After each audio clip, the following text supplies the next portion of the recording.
Bonjour tout le monde, comme vous pouvez le voir, je suis en train de tester une nouvelle petite technique avec le parapluie. Il est plus ou moins fixé sur ma bretelle. Je fais des petits essais un petit peu. Je ne sais pas encore exactement quel va être le tracé. J'ai préparé un tracé, simplement comme je démarre tard, j'ai eu 2-3 petits soucis au démarrage. Je ne suis pas sûr d'arriver à faire ces environ 60 km. Je voulais initialement aller en Valais, dans les Alpes, un peu plus haut, vers les 2000, mais comme justement pour demain, ils annoncent une descente des chutes de neige jusqu'à 1000 mètres, même 800 mètres, 1000 mètres ici dans le Jura. J'ai préféré rester plutôt à une altitude max 1004, quelque chose comme ça. Donc je suis entre guillemets près de chez moi. La zone où une meute de loups s'est établie, donc je vais dormir avec les loups entre guillemets de nouveau ce soir. Je viens de quitter le parking, c'était un peu difficile de quitter la voiture avec ce temps. Gros orage maintenant, ensuite une accalmie, ça revient ce soir, et puis dès le milieu de la nuit, c'est presque du non-stop. Toute la journée demain va être difficile. Il faisait bon jusqu'à maintenant, presque 25 degrés, c'était merveilleux. Maintenant ça va chuter d'un coup, donc je vais pousser un petit peu les limites ou aller rejoindre un petit peu les limites du matériel. Je teste différentes choses. Le but justement de la randonnée, en tout cas des préparations, randonnée de préparation pour cette nouvelle saison, c'est pas d'être en zone confort. Donc j'ai choisi de randonner ces 3 jours-là où il va faire moche, pour tout pouvoir tester, regarder comment ça fonctionne, parce que j'ai pas mal de nouveaux matériels, notamment un nouveau sac à dos, un nouveau matelas, voilà, différentes choses. Donc j'aimerais un petit peu savoir de quoi il en est, des nouvelles chaussures aussi. Quand ça va pas, quand c'est difficile, quand tout va bien, tout va toujours tout bien. Donc le but c'est d'éprouver un petit peu le matériel, comme ça après je suis fixé, je sais ce que ça vaut pour la suite, et puis surtout ça forge le caractère aussi. Bon, c'est assez agréable finalement de marcher avec un parapluie en dessus de soi. C'est cool, ça me plaît. Donc le sac est protégé aussi. Là, je ne sais pas si j'arrive à filmer en arrière. Voilà. Le parapluie passe juste au-dessus de la grande poche principale. Alors, il me pleut un petit peu juste sur les pieds quand je marche. La ligne de pluie est à peu près ici. Je mets quand même bien sûr le bas. De toute façon, j'ai des chaussures qui ne sont pas perméables. Il n'y a pas de Gore-Tex, c'est du filet, du mesh. Donc j'ai déjà les pieds mouillés, mais ça fait partie du deal. Surtout pour que ça sèche vite quand il fait beau. Par contre, là, pendant à peu près 3 jours, je vais avoir les pieds mouillés plus ou moins. Mais en 1 heure, quand il y a une accalmie, ça peut déjà s'aérer et puis être moins désagréable.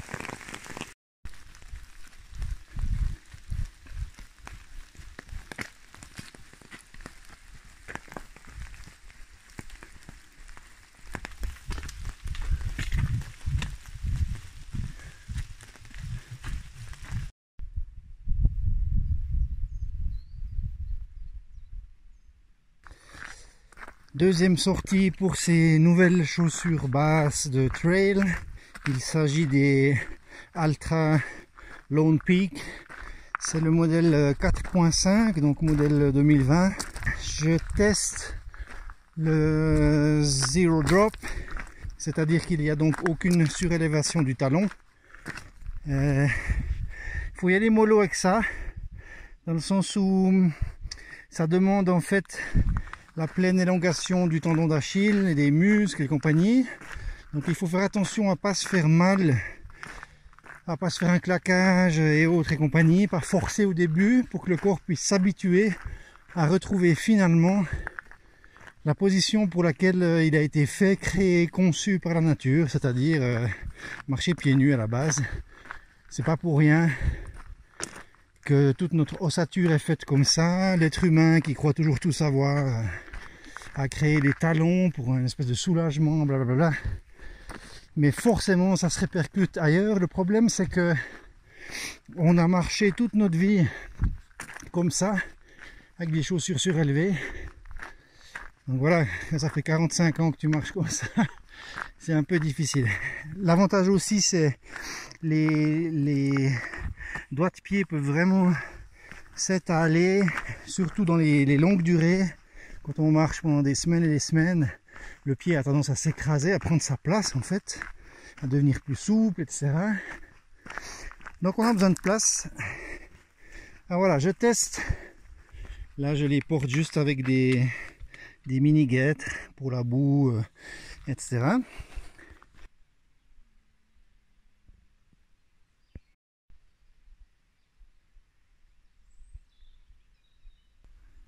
Ça gronde de nouveau un peu. Je sais, hein, ça va être un peu toute la soirée comme ça avec des orages assez forts, ils annoncent. Je ne serai pas déjà à l'emplacement du bivouac, du premier bivouac au moment où ça va péter. Du coup, il faut que je fasse bien attention à avoir le bon timing par rapport aux crêtes de la montagne. Là c'est très sombre, mais c'est plus sur le nord-est. Moi je vais repartir à l'ouest là-bas. Ça devrait jouer. Ça veut dire dans ces cas-là, si vous avez du réseau, regardez la météo avant de vous engager sur une crête pour 1 heure ou compagnie. Ça, j'ai bien 10 km à faire sur les crêtes aujourd'hui. Si vous n'avez pas de réseau, de toute manière, je vous encourage à faire des points météo dès que vous en avez. Faire une mise à jour des prévisions météo. Il y a une chouette application personnellement que j'aime beaucoup hors de la Suisse ou même parfois en Suisse suivant où on est, qui est Météo Blue, qui recoupe pas mal de sites de prévision, y compris par exemple en Suisse Météo Suisse, qui est la chaîne officielle de météo, et puis qui compile ces données, et puis qui donne une moyenne qui s'avère à mon avis très fiable. Je veux dire, dans le monde de la prévision météo, on est bien d'accord. Et j'ai trouvé parfois même plus précise localement, vraiment précisément, que Météo Suisse. Et surtout, on peut donner sa position, bang bang, et puis on a voilà, un défilé des heures et tout, etc., les millimètres de pluie et tout, ça joue assez bien. Donc faire le point météo, se renseigner, et puis au cas où, éviter la crête, soit s'arrêter, soit passer ailleurs et compagnie. Ça veut dire que moi aussi, si je vois vraiment que c'est craignos, je vais redescendre sur le flanc, ce sera moins joli, ce sera en forêt, un petit peu plus abrité. Attention aux chutes d'arbres, attention aux chutes de branches mortes et compagnie. Chemin tracé que j'ai fait, comme vous le voyez, pas très fréquenté. C'est ce que j'aime bien ici, c'est tout sec. Ça ferait un joli coin de bivouac. Hein. Alors je m'excuse d'avance, il fait sombre et puis il est déjà presque 5 heures.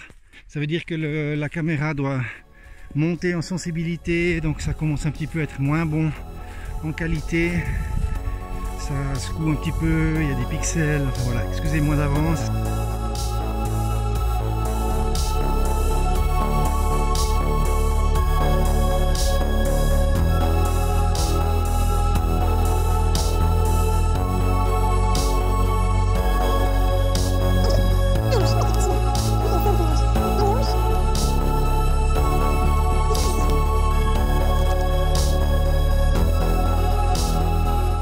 Corse un petit peu, ça me vient dessus.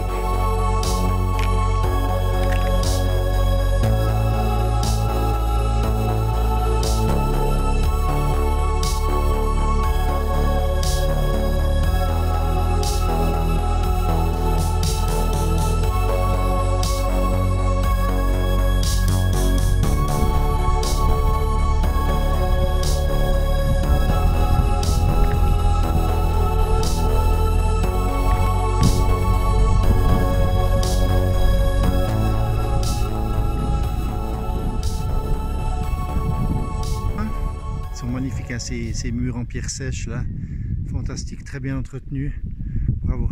Donc ça commence à se tasser en dessus de moi, puis à un moment donné ça va lâcher.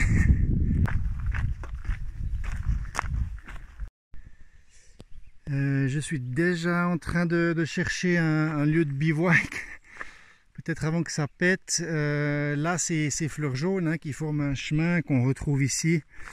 C'est des boutons d'or, donc c'est milieu humide, ruisseaux et compagnie. Donc il faut surtout pas se mettre dans cette zone là, on voit que ça vient jusque là-bas au fond dans le trou. Je pensais à là, c'était pas mal, mais il y a celui-là, donc c'est pas une bonne idée au pied. Je vais m'enfoncer un peu plus dans la forêt. Étrange chose. Ah ok, c'est un puits, une source. J'ai pas compris, voilà, ok, l'aération et puis grillagé pour pas que les bestioles puissent aller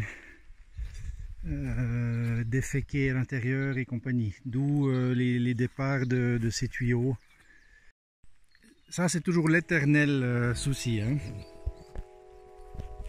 C'est-à-dire, tu croises plein de lieux de bivouac sympas et puis sur lequel tu vas t'arrêter. Allez, je continue encore un bout, je continue encore un bout.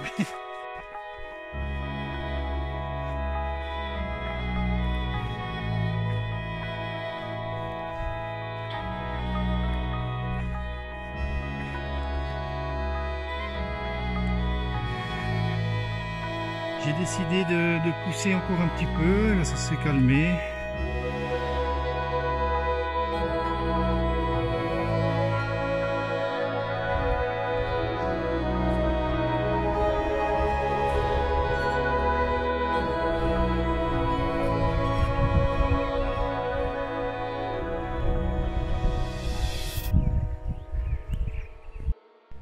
Regardez, des fourmilières, c'est relativement fréquent dans le Jura. Celle-là, elle est énorme, elle doit avoir facilement 2 mètres de base, 1 mètre de haut à peu près, c'est fabuleux, fabuleux. Puis il y en a une autre merveilleuse ici, qu'est-ce que c'est beau, c'est juste magnifique. Cette région, elle est superbe d'avoir ça, c'est super beau. Je vais essayer de marcher pas sur les chemins, voilà. Alors elles sont bien actives, hein, bien réveillées maintenant. Fantastique. C'est énorme, hein. Vous voyez mes bâtons.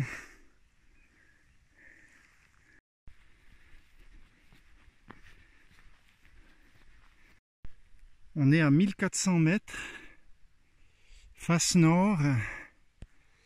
Et cette petite tache de neige me donne juste une petite indication comment va être la nuit ici sur ce flanc.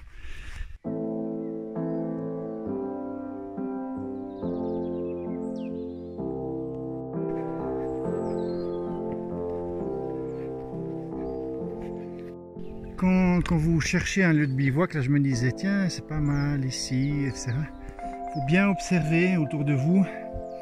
Il y a des signes qui peuvent vous donner pas mal d'indications, notamment ça.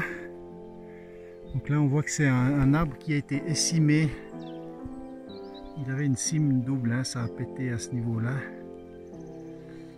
Ensuite il y en a un autre là-bas dans le sous-bois, on voit aussi. Il est pété lui à mi-hauteur, ici. Donc voilà, ça veut dire que ici, sur ce flanc, ça s'ouvre là-bas sur l'ouest. Donc on a des bourrasques assez forts quand il y a les orages, donc c'est à savoir d'être dans cette zone. En plus ils sont un peu chétifs, parfois malades, hein. Celui-là on voit bien, il n'est pas en bonne santé. Et puis eux, ils ont beaucoup de prise au vent, donc ils peuvent péter assez facilement.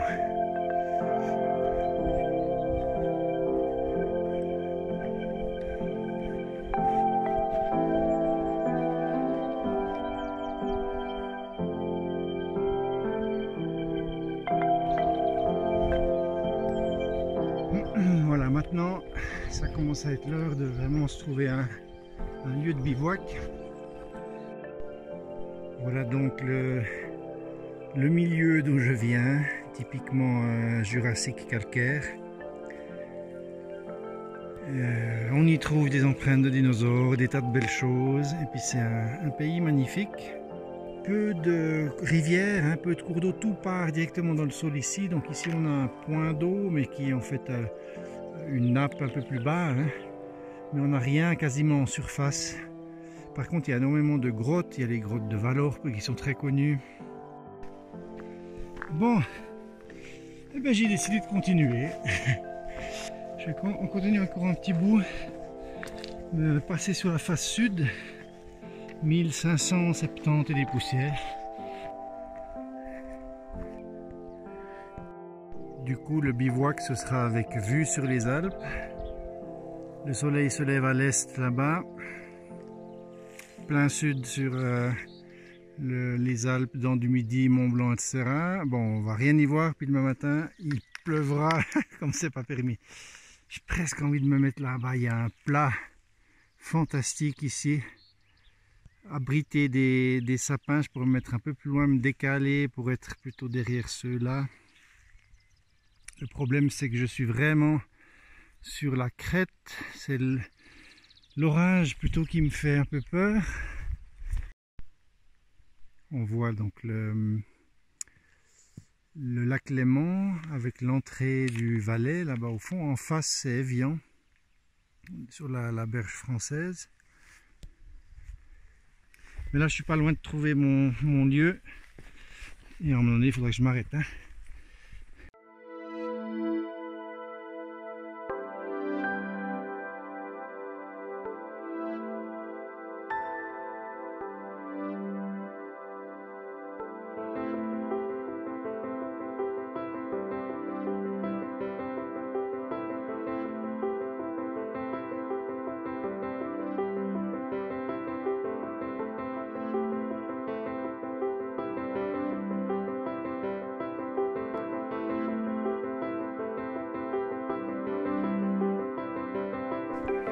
Voilà, je l'ai bien arrimé.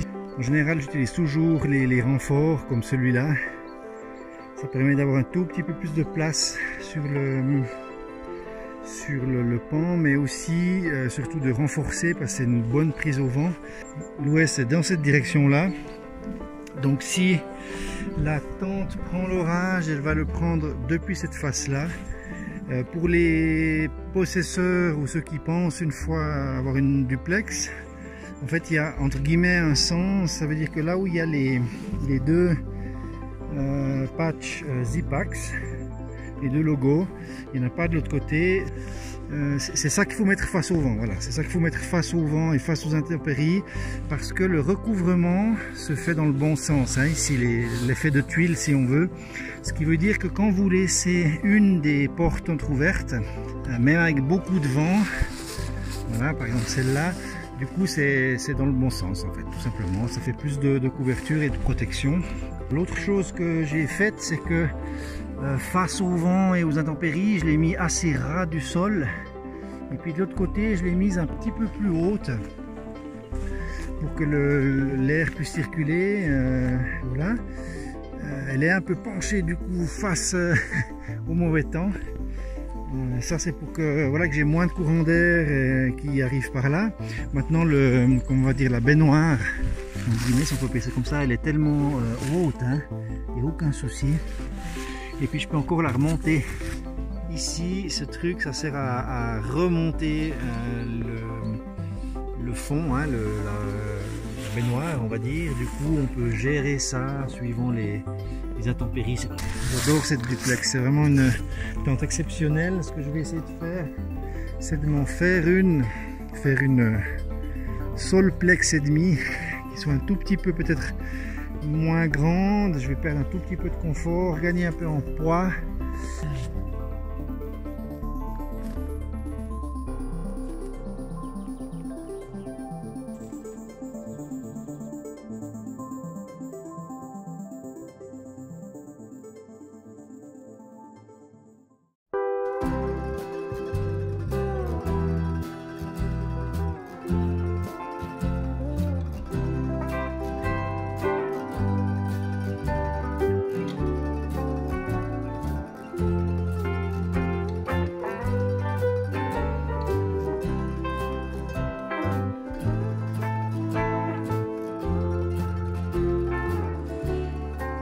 Ben voilà, là je fais entre guillemets sécher, hein. Ça ne va pas vraiment sécher, mais ça permet juste un tout petit peu d'aérer ce qui était un peu mouillé. Je teste pas mal de choses notamment l'Uberlight, c'est tout nouveau ça, je viens de l'acquérir. C'est le modèle 2020, c'est le modèle long, large. J'aimerais l'essayer. Maintenant, sa R-value, son isolation du sol est pas géniale. C'est bien pour l'été, donc c'est pour ça aussi que je l'ai pris exprès ici, vu qu'on aura des 2 degrés, qu'il y aura du vent, de la pluie, qu'il va faire froid, enfin, etc. Et même de la neige annoncée 1000 mètres, disons environ 1900, 1000 ou 900 dès demain. Donc le ressenti sera vers les -4, -2 suivant l'altitude, d'après les prévisions. Voilà, j'essaie des trucs, des combos un petit peu. J'ai toujours été plutôt un partisan du X-Lite, donc c'est le matelas jaune normalement que j'ai, parce qu'il a vraiment une bonne isolation, puis on n'a aucun souci où qu'on soit, parce que c'est vrai que des fois quand tu es vraiment haut en montagne vers 2500 ou plus, ou 3000, même en été, il y a des nuits ça caille, hein, quand il y a du vent comme ça, du coup le sol est froid, et puis une bonne isolation parfois ça fait du bien, surtout quand on est sur de la pierre, ça arrive.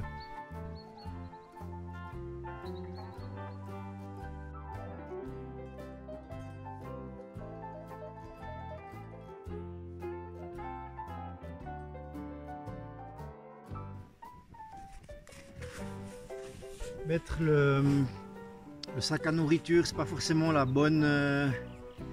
bon plan, parce que ben voilà, ça peut prendre feu, donc je vais plutôt chercher 2-3 cailloux. Mais bon, c'est relativement bien abrité. Donc c'est un réchaud à alcool Tox. Il marche super bien, il n'y a pas besoin de trop le préchauffer. Vous avez vu, j'allume, puis la flamme elle arrive, ça tire à fond. Il consomme pas mal, ça c'est vrai, mais la flamme est très efficace. Alors maintenant, ça n'a pas du tout le même rendement qu'un réchaud à gaz, ça c'est sûr. Je pense que là pour ma popote j'ai 700 ml. Je vais pouvoir me faire une bonne soupe, plus ces soupes chinoises là. Une bonne soupe, plus je vais pouvoir aussi sans problème me faire un gros café. Je pense qu'il faut bien 7 minutes à peu près avec ce vent.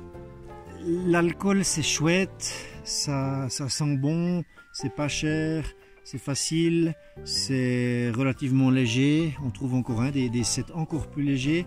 La seule chose, c'est qu'il faut faire gaffe.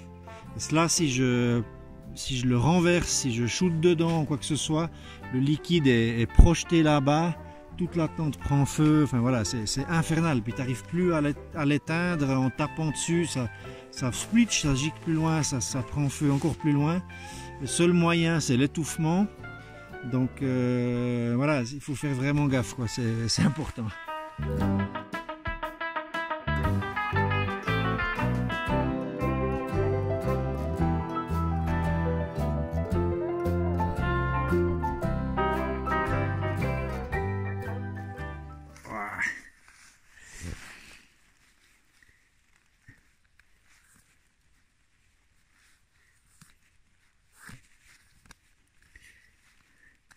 Tout est trempe avec la pluie qu'il y a eu. Bon, voilà, elles vont pas sécher jusqu'à demain, hein, les chaussettes, ça c'est sûr. Du coup, ben, je les mets là-haut parce que ça me fait un répulsif pour les moustiques. Non, je déconne. Non, c'est juste que ben voilà, je les mets là-haut, puis demain je ressaute dans les chaussettes mouillées et puis go quoi. Comme ça, je garde une paire de chaussettes sèches pour la nuit. La popote est assez refroidie pour pouvoir la poser sur le fond de la tente. Là j'ai balancé les guêtres. Alors ce soir, voilà, je suis un peu mouillé. Bon, ok. Il y a des affaires un peu mouillées qui traînent au fond de la tente. Il y a le parapluie qui n'a pas séché. Enfin voilà, c'est inévitable. Voilà, j'essaie de m'organiser un peu, mais maintenant c'est sûr que demain, ça va être pire parce que vraiment le matin quand je me réveille, il y a énormément de pluie. Il va pleuvoir à peu près non-stop de 6h à 11h le matin. Donc vous pouvez imaginer à quel état je vais être. Et puis demain soir, ça va être plus dur parce que les choses n'auront pas séché d'aujourd'hui. Il va pleuvoir par-dessus, tout sera trempé complètement. Et puis, ben voilà, on va voir ce qu'il en est. Toujours est-il maintenant, il faut se reposer, manger. Et puis on verra bien, ça va venir dans la nuit. Je verrai bien ce qui m'attend. Pour le moment, vous avez vu que j'ai une petite technique, hein, une petite astuce là, avec ça c'est mon sac liner dans lequel j'ai mes habits de rechange. Et puis en fait j'ai fait une petite astuce ici. J'ai découpé le bouchon qui était sur le sac de gonflage donné avec le Uberlite, qui est un machin en nylon qui fait au moins 100 grammes le sac.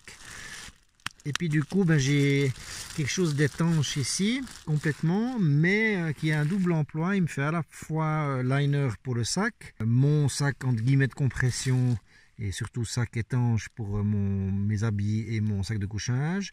Et en plus, il me fait sac de gonflage pour ce matelas. Voilà, c'est parti.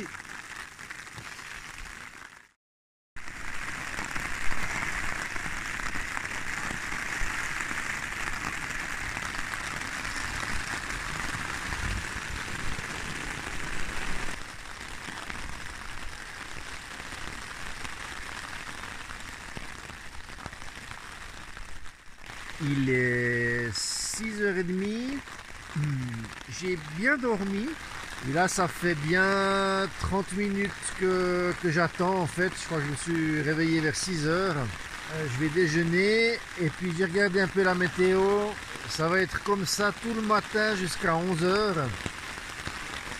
pas forcément aussi fort mais en tout cas ça va pas me lâcher, donc je vais pas pouvoir me lever dans une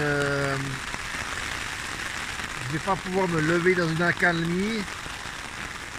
Donc ce que je vais faire, c'est que je vais tout préparer, le sac à dos à l'intérieur de la tente,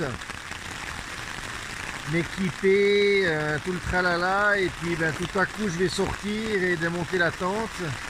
L'avantage d'une tente monoparoi, ben, c'est que, et surtout d'une tente en Dyneema, c'est que le tissu n'absorbe pas l'eau, donc voilà, il y aura juste la surface extérieure qui sera trempe, mais bon, ça va aller. Et moi, il faudra que je sois assez rapide. La chose, disons, à éviter, c'est de manger dans la tente. Pour pas faire des miettes et des odeurs, des choses comme ça, mais surtout des miettes par rapport aux rongeurs en fait. C'est un petit souci quand même en nature. Il y a pas mal d'histoires de tentes qui ont été percées, rongées, enfin, etc. Alors moi j'utilise un sac comme ça en Dyneema qui est un sac anti-odeur déjà. Donc c'est pratique. Il y a aussi des histoires, des récits, hein. J'en ai vu quelques-uns avec des renards carrément qui venaient sur le bord de la toile.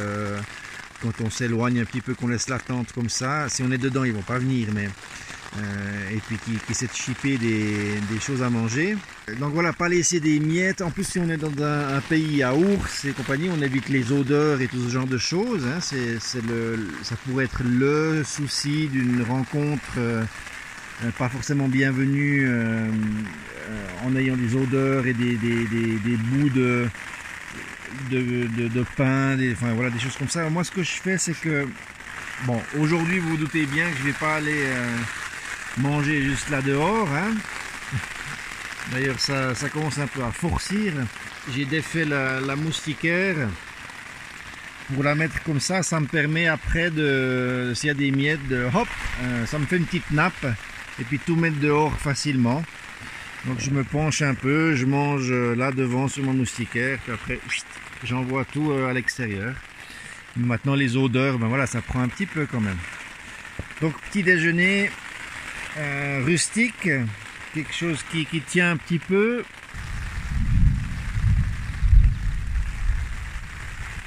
Bon, maintenant c'est l'orage.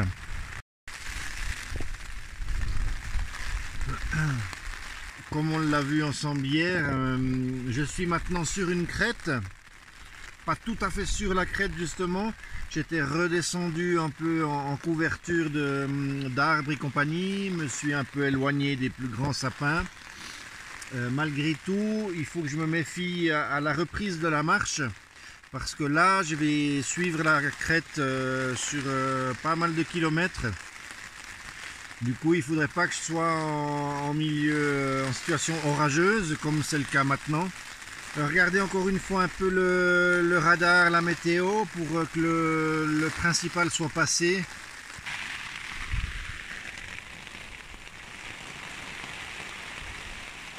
Je vais laisser passer, après ça se calme un petit peu, la pluie devient plus fine, donc c'est bon, hein, on ne veut pas non plus insister. Après c'est bon pour le reste de la journée, théoriquement. Ça va se calmer jusque ce soir où ça reprend de plus belle.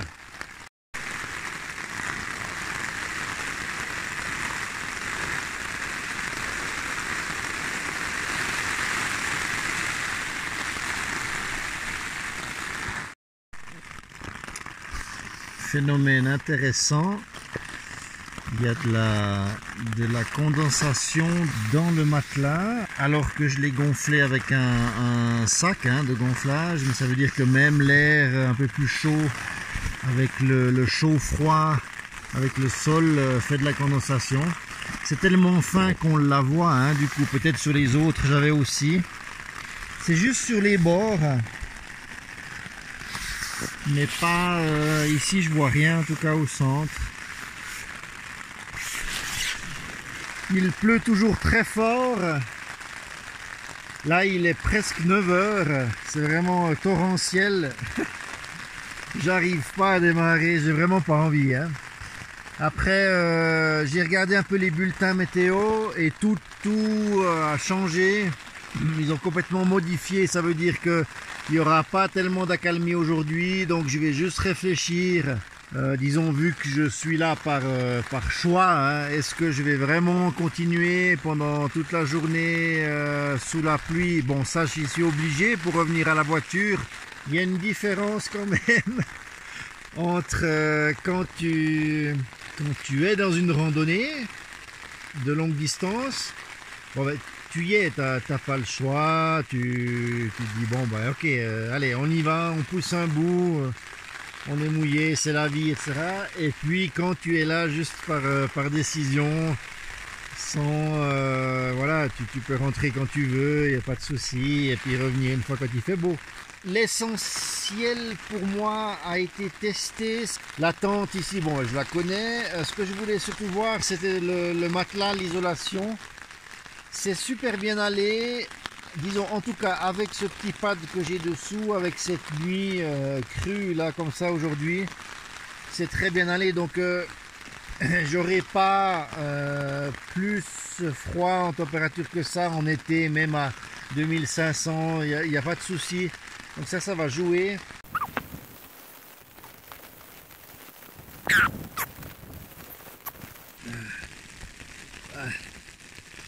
Ah, c'est encore un peu mouillé de hier. Alors, la doudoune, je la mets pas. Je risque d'avoir froid quand même un peu, mais je la garde vraiment au sec. Je la remets vite dans mon sac étanche, ainsi que le t-shirt manche longue que je garde pour la nuit.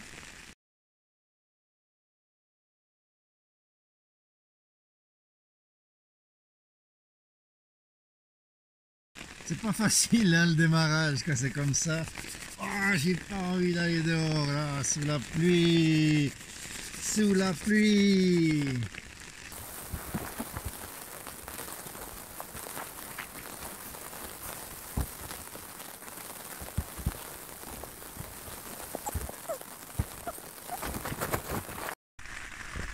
Bon, ben on est prêt à repartir. Allez, allez. Allez, allez.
avec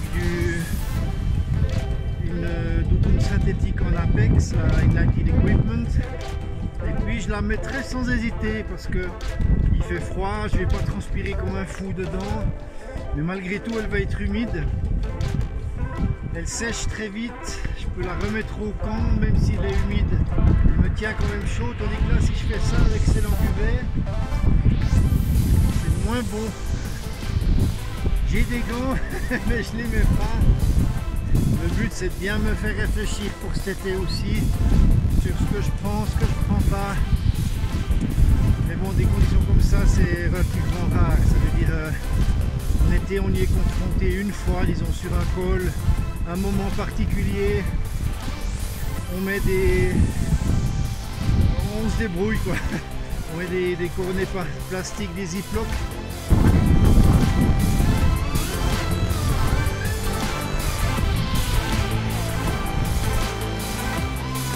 Alors c'est pas très sympa la vue.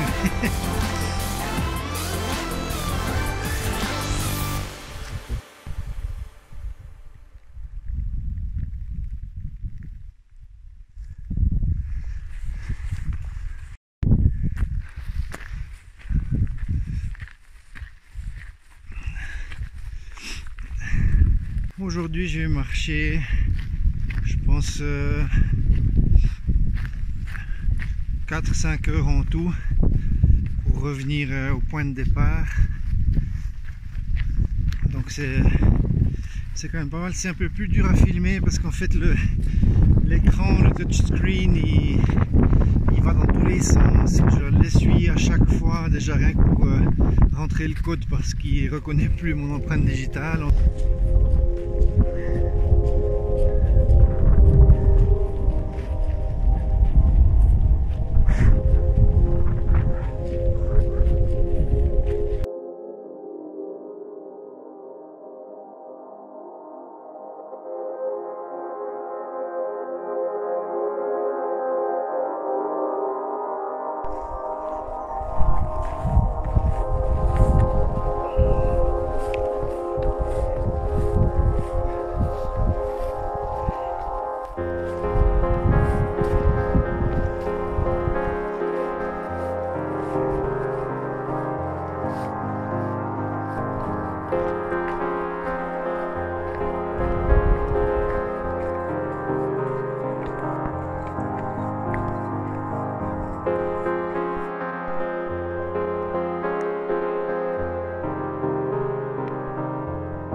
Voilà les amis, cette belle petite aventure touche à sa fin.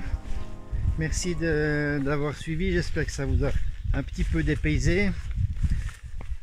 On est le 11 mai, ça veut dire déconfinement pour la plupart des voisins. Allez-y mollo au début, parce que ça fait 2 mois qu'on ne fout rien et qu'on s'engourdit, donc méfiez-vous des blessures.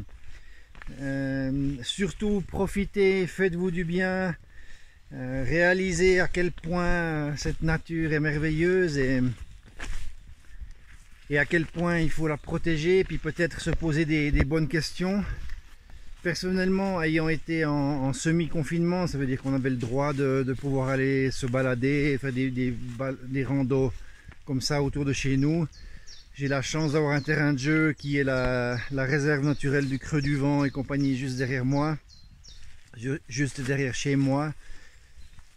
La chose qui m'a le plus frappé, c'est le silence. Le silence qu'il y avait sans les voitures, sans tout ce brouhaha de cette hystérie collective de production, de rentabilité, de stress et tout. Et tout ce que ça engendre, pollution sonore, pollution chimique, enfin, etc. C'est vrai que, waouh, c'était... Malgré tout le drame d'une épidémie, mais je trouve que c'était un des plus rares moments que j'ai vécu de toute ma vie. Aucun d'entre nous l'a vécu, hein, un arrêt total comme ça. C'était peut-être une chance de pouvoir se poser les bonnes questions, peut-être une chance pour certains de réaliser certaines choses. En tout cas, moi, ce silence, je l'ai trouvé fabuleux. Ça m'a fait poser plein de questions, hein, y compris avec cette chaîne YouTube qui fait partie des gros de la Silicon Valley et compagnie, qui utilisent des centaines de milliers de serveurs, d'ordinateurs, de machins qui tournent à donf, pour lesquels il faut presque une centrale nucléaire à eux tout seuls. Voilà, c'est compliqué, on vit dans une ère qui est telle qu'elle est là maintenant, mais on a beaucoup de choses à faire à mon avis, de questions à se poser. J'ai aussi même réfléchi à tout ce plastique que je porte, enfin voilà, est-ce qu'il ne faut pas revenir à autre chose, enfin voilà. C'est toutes des questions existentielles, toujours est-il que faire au mieux pour essayer de limiter son impact, ça c'est sûr que c'est le plus important. Maintenant, tout va reprendre de plus belle, hein. Moi, j'y crois pas à des changements. L'industrie, elle va reprendre, mais encore plus fort qu'avant. Ils attendent que ça, hein. Ils attendent que ça, rattraper le temps perdu, comme ils disent. Donc, ça va être pire que tout, et ça va changer zéro, nada, niet. Pour l'environnement, vous pouvez faire une croix dessus, il faut oublier, quoi. Donc voilà, à part nous qui nous posons les questions, mais nous on a en général toujours fait attention à ça, puis on y a été attentif, puis on essaye d'utiliser moins d'eau, puis des trucs des biodégradables, etc., etc., etc., de limiter notre impact. Mais le problème c'est que, voilà, c'est un peu triste, hein, comme finale, mais c'est vrai, c'est vrai. Moi je suis triste. Je suis triste que ça reprenne en fait. Voilà, j'ai des capacités, je sais nourrir une famille avec 90 mètres carrés de jardin, potager, autogéré et compagnie, donc j'arriverai à me débrouiller pour faire du troc ou revendre ce que je produis, ce que je fabrique en cuir ou autre chose. Pour le reste de mes besoins, j'arrêterai ma chaîne. Voilà, ça me fait pas peur, moi. Ça me fait pas peur. Le problème, c'est que voilà, je suis marginal, je le sais. Je l'ai toujours été, je le resterai. Et puis, malheureusement, 99% des gens sur la planète voient la chose différemment, ou plutôt non, plutôt le 15% de tout ce qui est industriel et moderne des pays industriels, quoi. Allez, sur ces bonnes conclusions, faites-vous du bien, randonnée, prudence et surtout amusez-vous. Ciao, bye bye.